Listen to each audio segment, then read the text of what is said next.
Broadcasting live from the Business RadioX studios in Atlanta, Georgia, it's time for Atlanta Business Radio, spotlighting the city's best businesses and the people who lead them.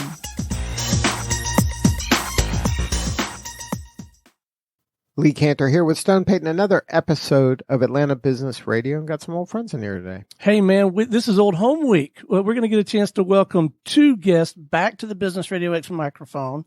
First up on Atlanta Business Radio this morning, please join me in welcoming to the broadcast CMO with Sage, Mr. Ron McMurtrie. Good morning, sir. Good morning. Glad to be here. Thank you. Well, Ron, before we get too far into things, can you tell us about Sage? Anything new going on? We've got a lot going on. We're focused on building great products for small and mid-sized markets, based here in North America for Atlanta, but Sage is a global company, so we have customers in over 120 markets and focused on bringing payment solutions, accounting and financial solutions, and HR solutions to serve those customers. Now, we're here to talk about an initiative about kind of tie into an underserved group that maybe isn't getting the love that some of the other organizations are getting. Well, we've focused on a lot of different verticals, but what we've done is we've really shifted our focus to make sure that our customers and all of our verticals are getting attention. So our solutions are becoming more and more tailored for the markets that they serve. And then, but some of these, there's a push for diversity and inclusion that I'm sure it's always been going on, but now there's more energy towards it. Separate and apart from our technology, Sage in the market has been very much focused on diversity and inclusion. It's something that actually I lead for the company. I'm one of the sponsors for, and we recently did a study in the Atlanta market along with many of our other business colleagues and pulled together a group and did some research on the state of diversity and inclusion in the market. We believe that diversity and inclusion allows colleagues to bring their whole self to the office, and that leads to greater curiosity, better output, better products, and ultimately leads to better innovation. Right, and that's it's been going on, but it's kind of new also. Well, it's not a new thing. I think businesses and their social sense are applying much more to diversity inclusion, and it's not just about race, and it's not just about gender. It's about looking at the whole colleague and all their different perspectives and bringing it together. So I wouldn't say that D&I is a new thing, but it's something that's taken a much higher place on the corporate stage as companies are looking to provide more diverse workplaces and honor colleagues across the board. So now how does that get rolled out at Sage? Like, how do you say, okay, we're doing this and we're doing this, for everybody? Because nobody says, no, we're not going to do that, right? Yeah. Like, well, nobody puts their foot down and says, you know what, guys, no. Yeah, that doesn't happen. It's not a program for us. It's the way we work. It's part of our culture. It's part of our values. We have colleague programs to allow colleagues to pursue their interests and invest. We have our foundation that allows colleagues to express themselves in the marketplace and serve areas of focus for themselves. So if you look at Sage and the way we work, one of the things we're very well known for is how we handle diversity and inclusion in terms of investing in our colleagues and doing that in a uniform way. Now, if you were to work with your clients now, how do you help them kind of be better at this? We just walk our own. We talk and we walk our talk. You're role modeling the behavior. That's correct. So, is there anything that you have in place to help? If a company says, "Hey, we want to be better at this," do you do anything to help? We have a series of case studies and work that we've done around the globe. In fact, just this week, we have a program called AI for Good, and we're actually taking and teaching AI to women and underserved youth and markets, so that they can develop and enter the tech marketplace in a way that they wouldn't be so AI, artificial intelligence. That's correct. So how does that work? Well, how that works is we're teaching kids how to program for the future. And we're doing it all in all of our major markets right now. And so you're going into the schools, or that's an after-school program? It's an after-school program what cool. we do, we've created this teaching environment. In fact, just today we're in South Africa, in Cape Town, and we have a whole auditorium full of young children, primarily girls, and teaching them how to code and how to use AI so that they can be prepared for the future. That in a very broad definition is one of the ways that we approach diversity and inclusion. Now, your partners are important to you in terms of growing as well. What do you do for your partners? Our partners are an extension of our colleague base. I mean, they run their own business, they have their own practice, but the same values we have, we expect them to follow also, because we serve our customers in a whole product kind of way. So whether we use a partner to bring a piece of technology in or a partner to help implement our solution, we treat our partners to deliver in a way that delivers a whole product solution, and we share our values with them and practice them together. Right, because Sage is software, right? That's at the heart of it, where people can use and do their payroll and books, things like that. And then you have the partners that could be a CPA, bookkeeper, people that have clients that they are encouraged to use Sage that helps them do their job better. Yeah, that's right. Well, we have a whole variety of different. We partner with accountants and bookkeepers, right, to help our customers. We partner with ISVs that bring technology into our solution to help extend it in some way. And we partner with value-added resellers or VARs that also help implement our software on behalf of our clients. So if it's if it's an implementation for, let's say, a mid-market customer, they'll come and do some customization and some tailoring of that solution to tune it to that customer's exact needs. But the customer for Sage could be a small mom and pop, one person solopreneur all the way up, right? That's right. We serve small and medium businesses, and that's where we focus all of our solutions. So early in the conversation, you said, look, for us, at Sage, diversity and inclusion, it's not a program. It's a value system. But I got to suspect, at least in some organizations, that's at least where they have to start, right? Is do something proactive and install a program.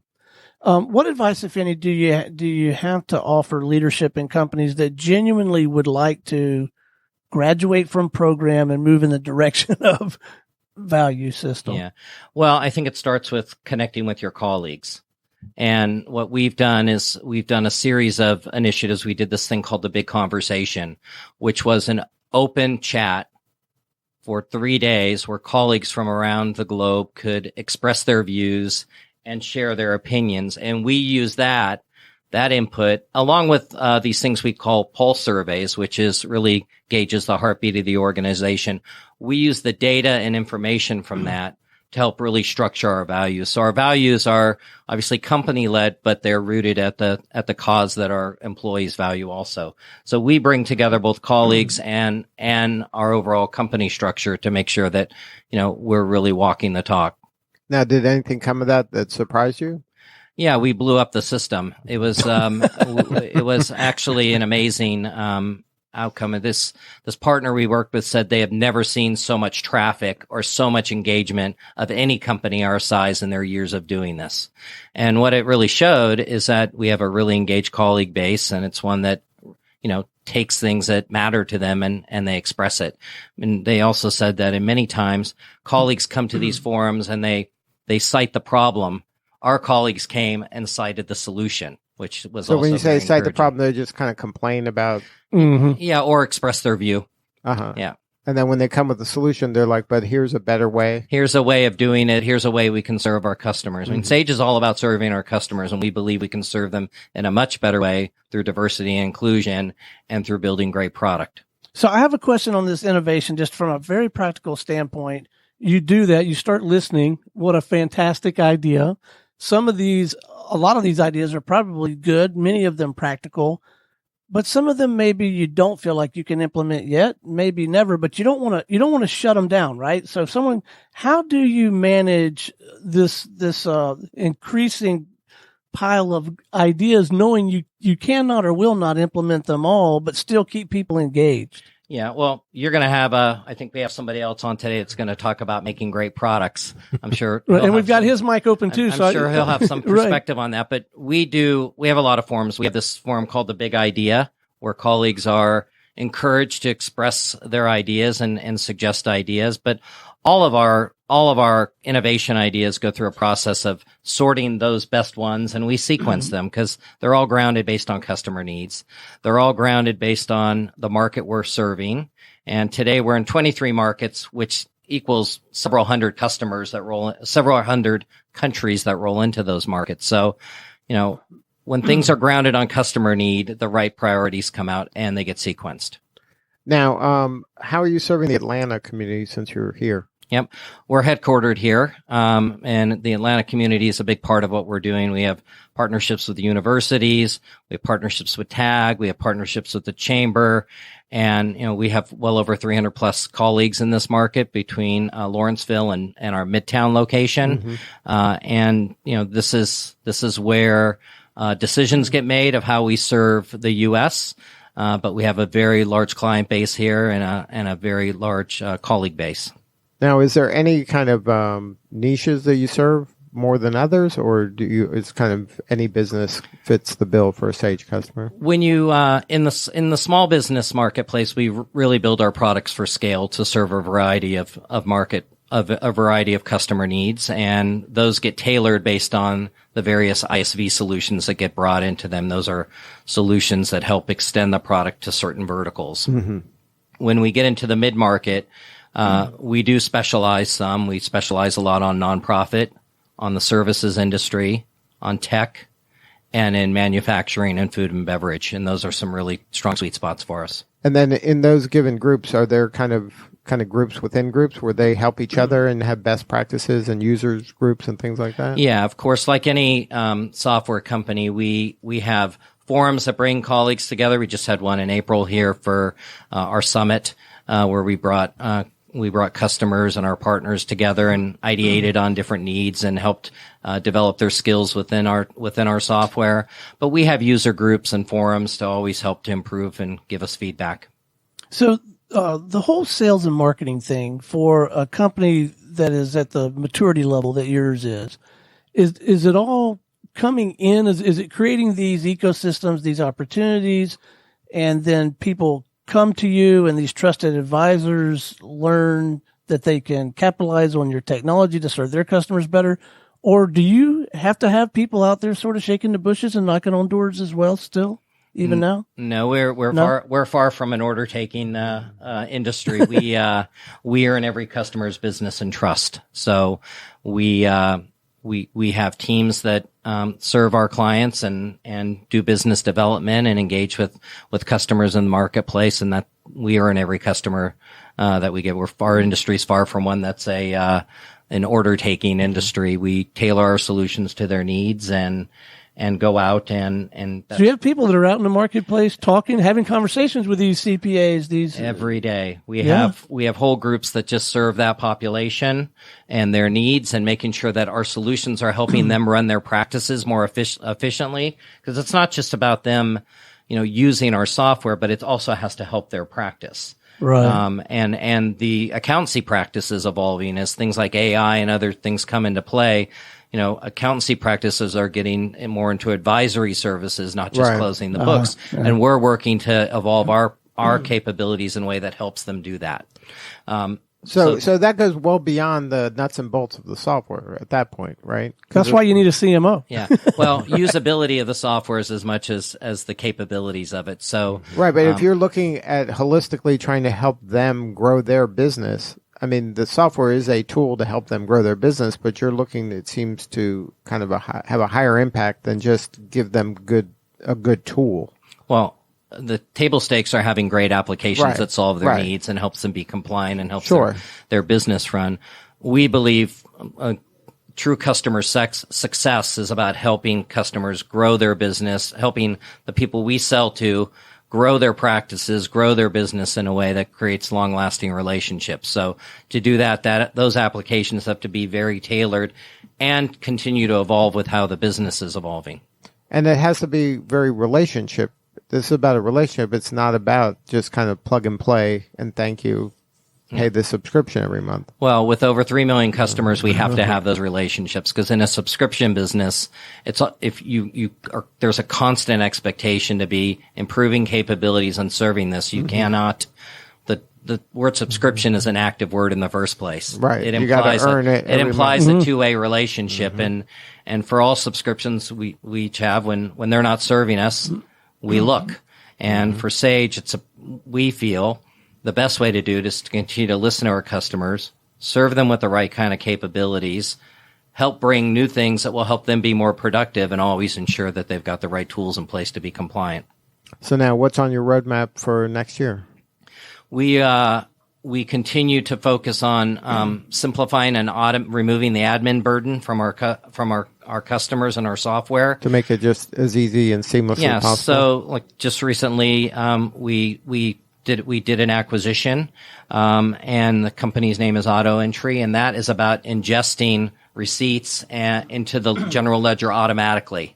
So think of all that entry that customers do today. If you can ingest that information and put that automatically in your general ledger, the productivity gains and the accuracy that comes with that. So it's those types of things that we're looking at to just automate, drive more automation into our software, more intelligence that helps free up time for our customers. What about in Atlanta? Are there any events coming up? We'll have our summits here in the start. We're wrapping up our fiscal year today, actually, and we'll be launching our whole calendar of a program shortly. And if somebody wanted to learn more, what's the best point of entry? Sage.com. Well, thanks so much for coming back and keeping us posted on what you're doing, man, and keep up the good work. Yeah, appreciate it. It's always a great dialogue. Yeah. Hey, stay with us. We're going to visit with one more guest this morning. Good deal. All right, Lee, you ready for this one? I am. Okay, please join me in welcoming back to the Business Radio X microphone, founder and president with 9 Labs, Mr. J. Cornelius. Good morning, sir. Good morning. Always a pleasure. Thanks for having me back. Yes, sir. What'd you learn in that last segment, man? Well, it confirmed more than I learned, is that Sage is doing things right. I've known a few people who have worked there over the years, and they always seem to have a good pulse on what their customers need. And I think to build on some of that conversation, if I may, you were asking questions about what do you do to keep customers engaged, like how do you reach out and how do you make sure that you're doing the right thing. And one of the things that kind of got said but didn't get said as clearly as I want to bring it up is there's a difference between creating software features and creating software value. And the way that we think about that is in measuring features and benefits. Features are things like ingesting all of your receipts so you don't have to type it in. The benefit of that is more time back in your day or more focus to do something else. And so anytime you can do that with a product, you're creating value for the customer. And, as Rob said about subscriptions, you're being evaluated every time that subscription renews on whether or not you're doing a good job. And if that's monthly, quarterly, annually, whatever, a software business, especially a subscription software business, has to think about how do you continually create value for your customers ahead of subscription time, so when that bill comes, they just don't think about paying it anymore. So now in your work, how are you working with customers to help them kind of create these products that matter and that have the impact that everybody wants them to have? It really comes down to a 5-step process or a 5-phase process. It begins with research, is understanding what your market is and understanding what your market needs. Then you prototype a solution that can answer those needs for that customer base. Very precise, very accurate, understanding what that person needs or what that market needs and creating something that is actually going to demonstrate value for them. Then designing that thing into an actual product. Because when it's in the prototyping stage, it's still just kind of an idea, right? We call it a hunch. It's like you've got this idea that something's going to work. Then when you actually create a product and bring it into market, that's the design phase of getting through turning an idea from something in your head or on the whiteboard into something that's actually in the real world. Then you go through branding and positioning and all of that stuff and building a scale. So now in your world, is a product a physical, tangible item, or can it be, a service as well? Both. So in the book, I say that we condense the idea of products and services down into a concept of a product because it's easier to talk about that way. It's the result of an effort. It's the output of the design process is a product. Whether that's a software service or an app that's on your phone or a physical product like this microphone I'm talking into, the core principles of how you get something from that idea stage into something that someone can buy and use are generally the same. Now, is there any mistakes you see companies make or people make when they have this idea for a product and then they're trying to actually create it? Yeah, I think the number one thing is just rushing to market with something that you haven't proven, is not doing enough research and not really understanding what it is that you need to create to actually generate some value for the customer. But when they say, some people go, well, I did research, my wife loves this. Right. You know? Yeah. My employees think it's great. We should do it. Yeah. An audience of one. I mean, if your wife is going to pay for the rest of your life, then that's fine. But if you have an audience of one, then that's a very limited worldview. And you're never going to scale a business based off of one person's feedback. So how much research and how do you go about doing that in kind of a semi-efficient way, at least? There's a few ways to do it. Like what we recommend people do if they have an idea. So generally ideas come from a couple places. They come from somebody who feels a problem and they want to find a way to solve it, or somebody who sees a problem and they want to find a way to solve it. In the case of somebody who sees a problem, you can typically hone in on a particular group of people. So in your world, it's accounting and people, small business owners, right? And so what problem are you going to solve for that group of people? Well, what you have to do is go talk to those people. The easy way to do that is find what we call watering holes. Where do these people hang out and talk about their business? Is it online forums? Is it meetups? Is it other types of events? Where are they going to talk about these problems with other people who have similar problems? And just go and be an observer. Just listen. Just go see what's going on there and see what you can pick up from those regular conversations. Don't try to influence them into believing that you have something that can help them. I bet that's a hard discipline right there, right? Not trying to influence the conversation. Oh, absolutely. I bet that's easier said than done. I bet. It's one of the core mistakes is when you get into a conversation with someone, you're like, oh, well, have you tried this or have you tried that? Right. And you start badgering them with all this information instead of listening to what they're saying. And the core of all of this is empathy. It's trying to understand what that person is dealing with from their perspective. And it's really, really difficult to do. So now, if by doing this kind of research and listening to the customer, can you kind of get a feel for something that is going to be a big disruption? Like, could you have done that and then gotten the iPod? Or well, like I think Uber? Like, everybody's like, well, I hate cabs, like am I going to trust going in someone else's car? Yeah, so in the case of Uber, that's a big risk. And Travis and I actually talked about this when Uber launched in Atlanta at the launch party about where they thought Uber could go compared to where it was at that time. And then of course, this is 6-7 years later, so it's even bigger now. And they were just trying to solve a simple problem that they had. They started with the pain. I don't know if you know that story, but they were sitting on a curb in Paris trying to find a taxi, and they're like, wouldn't it be awesome if I could just call a cab with my phone? And so essentially they're like, well, actually, it'd be even more awesome if you could call a black car with your phone, right? And it's something the Airbnb folks talk about, taking it to 11. How do you create value for somebody and then turn it up to make it really, really cool? Could they have known that it was going to be as disruptive as it is? I think you have a hint of that, but I think you don't ever really know. Right, but even Uber started, like you said, about wanting that black car, which was just saying taking a black car that most of the time is sitting idle and just using the black car. To me, the disruption was I'm getting my neighbor down the street's car, and he's stopping watching television to pick me up now, and I'm trusting that. Right. So that wasn't the initial thought. The initial thought was, I want to be able to call a car from my phone. Right. The thing about getting somebody that you don't know, a stranger from down the street or just a regular person who's got a regular car to come pick you up, came later when they were trying to solve the challenge of demand. So how do we actually get enough cars on the street? Because they grew fast enough. The idea was sticky enough for people to say, yeah, I want a black car. And it blew up in San Francisco. So how do you satisfy that demand when you start to scale out? And so the solution of getting regular people to drive regular cars was a factor of satisfying that demand, not part of the original idea. But my point was, could you have gleaned that from research?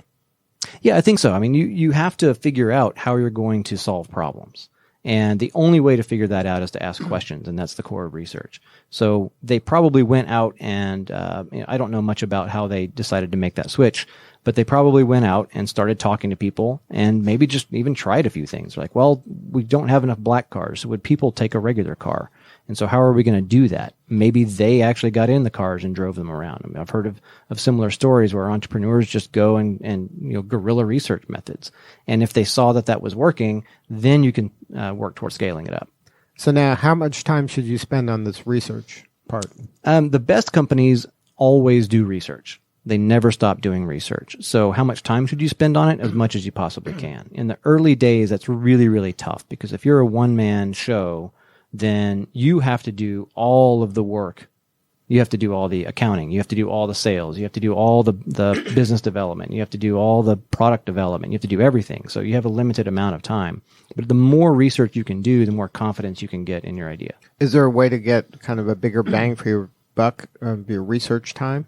I wish there was a shortcut, but there really isn't. The best thing to do is just try to talk to as many people as possible. One of the things, going back to one of your questions about the mistakes people make, is they also don't target precisely enough. So they'll say, my product is for women between 25 and 35 who live in Atlanta. And that's just nowhere near precise enough. And so the more precise you get with who you're trying to solve a problem for, the easier it is to identify those people and the less people you have to talk to get real information. But how can you tell if they would buy it as opposed to they'd like it? Yeah, we talk about this a little bit in the book too, is there are buying signals. Obviously, if someone asks you, like, hey, how much for this? Like, that's a good buying signal. There's a fundamental rule in psychology that is a good indicator of whether or not someone will buy something or not. And it's called exchange theory. And it's essentially if the perceived cost of something is less than the perceived value, people will buy that, or people will make that exchange. If the perceived cost is higher than the perceived value, they won't. It's a very simple equation, and the key word is perceived, because you can create value in terms of time, money, effort. There's a lot of different ways to measure that. There's also a lot of different ways to measure cost. Like if this is going to take me 5 hours to do, but it's going to have a tremendous value on the other side, like a workshop or something that is really going to, maybe like driving to another city, but you get to see something really awesome, or you get to spend time with friends or family. Like that's worth that investment of cost. Cost is time, but the value is that time spent with people that you care about. In the case of a product, someone's going to say, well, this task is going to cost me 5 hours to do manually, or I could pay Sage some money and it'll do it for me automatically, right? And so that's where they make that value assessment. And so if you can demonstrate, and this is what's called value propositions, if you can demonstrate a good value proposition by really understanding somebody's needs, and you can articulate that we know that you are frustrated because you can't accomplish this task fast enough. Our solution does it for you. That's automatically a very compelling value proposition. And so the chance of them buying that is exponentially increased. What about when, like we get to interview a lot of startups, and it seems like there's so many startups, and every day there's a new startup, and they all seem to be kind of hanging around the same watering hole. Mm-hmm. How do you kind of differentiate yourself in a meaningful way to stand out and to make margins that can allow you to succeed rather than kind of get into a price war? Yeah, a thing I see a lot of startup founders struggle with is getting caught up in entrepreneurography, is just like getting caught up in the scene of being a startup person. Right. That's not super helpful. Like it's always good to hang out with people who have the similar problems as you, because you can, one, know that you're not the only one who's crazy and doing this. But more startup founders need to go out and spend time with their customers and spend time building a product that people will actually use. Going to these startup events all the time and being involved in the startup community is nice, but it's not going to help you grow your business. Unless that's where your customers are? Unless that's where your customers are. But if you're a startup serving startups, startups don't have money. Right. So that's really a difficult place to make a living. So you shouldn't be marinating in the startup ecosystem that much. You should kind of dip your toe in it, but focus more on I think it's good to stay connected to that, because there's a lot of wisdom and there's a lot of people who have been through those things before that they can help you and maybe help you avoid some mistakes or be smarter about making some decisions. But that's not where you should be spending most of your time. Now, what about, let's look at the other side of the coin, the enterprise level customer, the enterprise level company. Mm-hmm. How are they kind of getting a dose of that startup energy and passion and innovation? What are some things they can be doing? Yeah, well, one of the things they can be doing is just be willing to take more risk. A lot of enterprises they're doing a couple of things. They're either defending their territory or they're trying to grow their market, and they're very risk averse in doing that because there's a lot on the line. You work with a $1 billion company and they're spending $100 million on a project. That's a big, big risk for them. So, and you got to realize you drill that down. There's somebody's neck on the line. It's not like a big company. It's Bob. Right. Yeah. It's whoever has P&L responsibility for that project. So he might work for the big company, but he's the one that they're going to go, hey, what happened there? We spent a lot of money on that and didn't work. Yeah, exactly. And so it's really just a matter of getting comfortable with a little bit more risk. A lot of companies give the window dressing of innovation. They'll set up like an innovation lab somewhere, or they'll have some projects that are kind of off on the side, but they're still constrained in some way, right? It might be budget, it might be resources in some other way. It'd be nice if some companies actually embraced innovation as a core principle, kind of like you were talking about with diversity and inclusion, right? That needs to be a core principle. Like it's part of the DNA. It's part of the DNA of the company. And that's why startups, particularly all this stuff coming out of the tech world, move faster and get more done than legacy companies, is because it's built into the DNA. Well, they're iterating. They have to or they die. Exactly. And big companies iterate too. They just don't iterate quite as quickly. But an enterprise level organization, can they create some of these watering holes? Right? Yeah, absolutely. They already have some of these watering holes. So they can build them out. Yeah. Well, so you said you had 300 million customers or something. 3 million. 3 million customers. Okay. So there's 3 million people. That's a massive market. I guarantee you there is a group of people in that market they already have that is underserved in some way. Mm-hmm. What we call this the adjacent possible. So if you look at the customers you already have in that case, and any enterprise can do this, look at customers they already have, look at the things they're already delivering to those customers, and then do a lot of work and dig in, do some research, and find the adjacent need that they have that you can solve with the skills and services you already have on board. And that's a good way to think about expanding your products kind of organically and providing more value to the customers you already have. A customer you already have costs a whole lot less than a new one to find, right? Here again, though, that same discipline, just like we talked about as an individual, it would be tough for me, right? I've kind of got like this sales and marketing DNA in me. I'm wanting to sort of inject my new idea into the conversation. An enterprise could create the watering hole, tap into this constituency, and they too need to exercise the discipline of really listening to what that customer, instead of putting their brand new product in there. Exactly. Right? Yeah. That's a balance, yeah. Well, we've all experienced this. Somebody comes to us with a product or service and they're trying to sell it to us without understanding our needs first, and it doesn't work, right? Picture going to a car lot. Someone walks up to you. You go to a car lot to buy a truck because you need to move things around in a truck, and someone comes up to you and tries to sell you a sports car right away, like no sale, right? But if they had taken the time to ask you a handful of questions first, then you'd have a better chance of making that sale. You understand the customer's needs before you try to sell them something. Well, tell us about the new book, Loops. So Loops is, it's about 45,000 words of how to build products with clarity and confidence. It takes you through those 5 steps I mentioned earlier, and it does it in a kind of a practical, pragmatic way. The loops are essentially to try to get people to understand that this is not a one-time process. That you don't do research and then do prototyping and then build the product and then never go back to research. You're constantly iterating through these different loops of understanding the customer and building something that satisfies that need. It's a constant switch between left and right brain, between creativity and analysis. So now what drove you to write this? Because you got tired of I've been making products for the better part of 25 years, and I've just seen these things happen over and over and over again, and I've noticed these patterns. And this is a lot of the stuff that we help our customers with and our clients with, is getting through this initial how do we build something people want phase.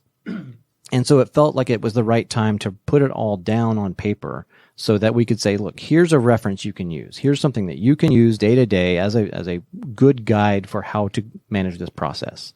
And it just felt like we answered these questions enough, and we answered them the same way often enough that it was just time to write it down.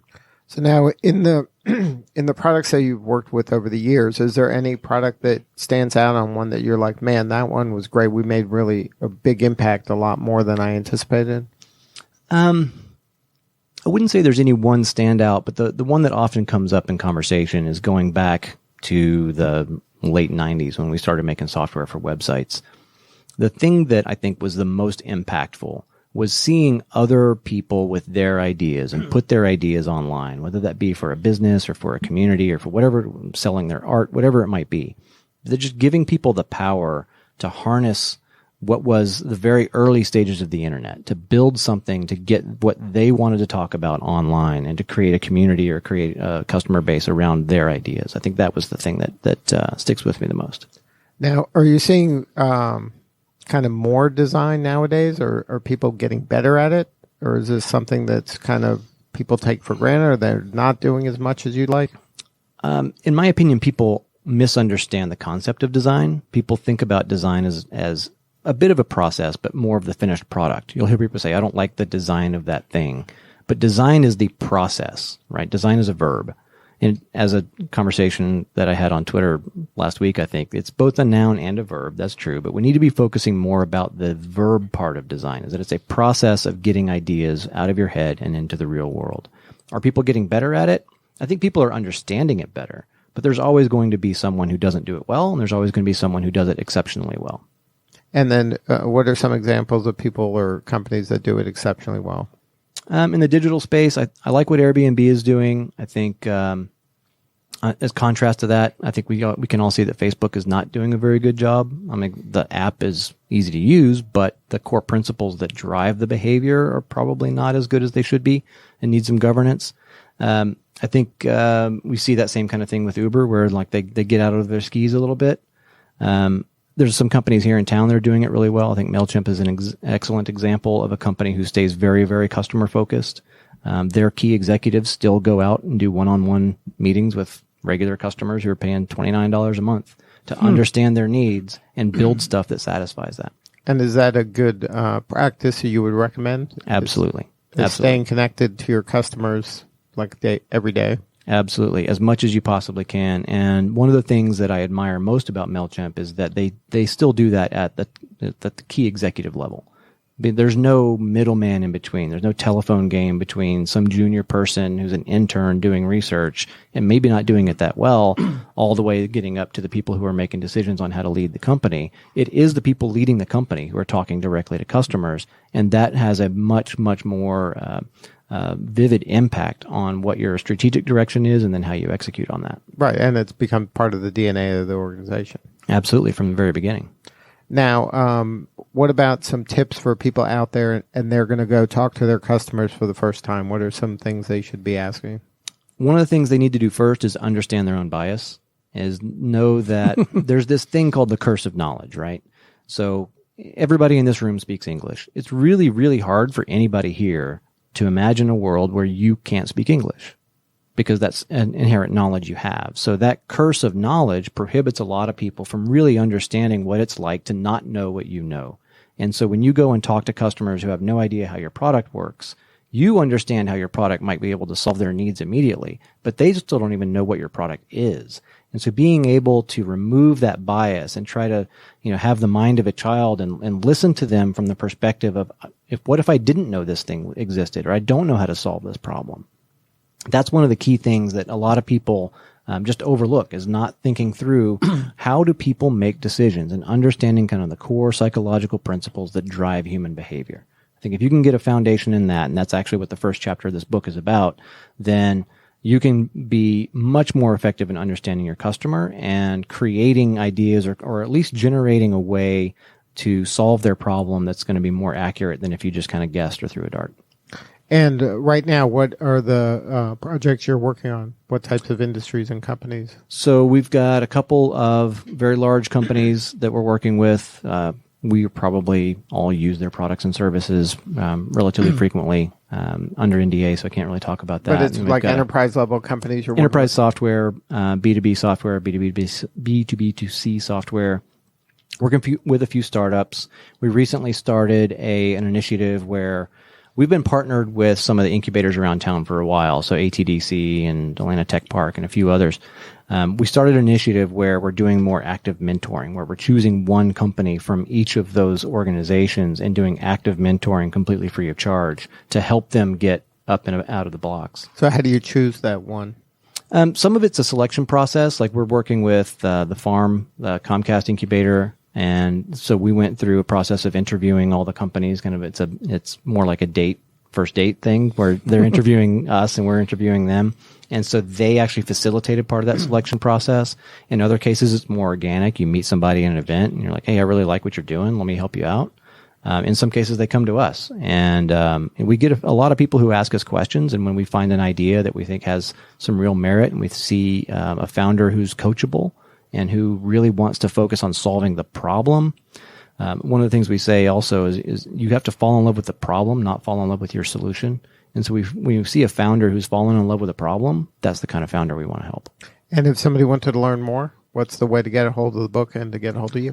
You can go to 9labs.com to see what we're working on, and loopsbook.com to find the book.